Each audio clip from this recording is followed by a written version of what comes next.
Most breakdowns at sea aren't caused by bad luck. In fact, oftentimes they're caused by something small that wasn't checked properly.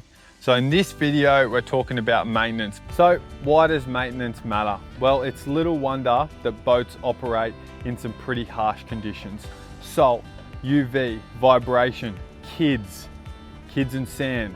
Keeping your vessel in a seaworthy condition feel all-consuming and sometimes very expensive, but you're the skipper, it's your responsibility. Getting a pulse check on your engine condition before you take her out will not only save you time in the event of a breakdown, but perhaps it saves you money too. And you know you're the skipper, so it's your legal obligation to do so. That means your engine works, your fuel system's safe, your battery's reliable, your steering actually functions properly, and you have all the safety equipment you need in good condition. So let's have a look in a little bit more detail. Before every trip, you should check your engine oil level. Start the motor and confirm that water's flowing from the telltale. Inspect the fuel lines for cracks and little leaks. Primer bulb, check that that's firm. Make sure your fuel is actually fresh. If you haven't driven the boat in 5 or 6 months, consider putting a treatment in there or draining the tank and getting some fresh fuel. Check the prop as well for damage and fishing line being wrapped around it. Again, that can be really inconspicuous and a big problem. And if you smell fuel, don't start the engine, find the problem first. At least once a year or every 100 hours or so, get your engine professionally serviced. The service can include a whole host of things, various replacement parts at sort of set intervals or as required. Things like the water pump, impeller, the fuel filter, spark plugs, belts and hoses, sometimes the gear oil as well. If you do this preventative maintenance, it's actually far cheaper than the offshore tow and a breakdown on the water. Okay, battery and electrical. Flat batteries are one of the most common rescue call-outs. So before kicking off the dock, just check the following. The battery terminals are tight and they're clean.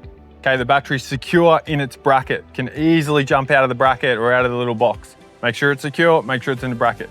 Check your nav lights, okay, make sure they work. Even if you're not intending on going out at night, check your nav lights. Bilge pump, if you got it, flick it on, make sure it's working properly.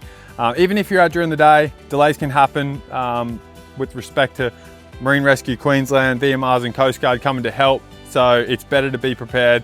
Battery's a common one, make sure you check it. What about the hull and the general condition of the boat? Well, first things first, check your bungs, okay? Your bungs ought to be fitted, they ought to be tight. You should only really be taking your bungs out to drain the boat on the ramp, on the incline, and then literally wait till it's drained, and then put the bungs back in, and don't take them out. Okay, when you get your boat serviced, oftentimes the mechs will take the bungs out and give them back to you. Don't put them on the dashboard of your car. We can tell you from personal experience that is not a wise decision. Put them straight back in your boat. Okay, so make sure you got your bungs. No visible cracks or damage to the hull. Just run your hands over it, run your eyes over it, make sure there's no damage or cracks there. Self-draining holes are clear. Any loose gear in the boat at all, that needs to be tied down or kind of in stowage. You don't want loose stuff just slinging around, doing 20 knots up the passage. So check your hull, check the general condition. Rightio, so that's it on maintenance. Use this video in conjunction with your notes below. Get your vessel serviced once a year or every 100 hours. Give your vessel a good once over before you use it. Engine, battery, hull, electrics, things, especially if it's been a while since you've been out on it, definitely give it a once over.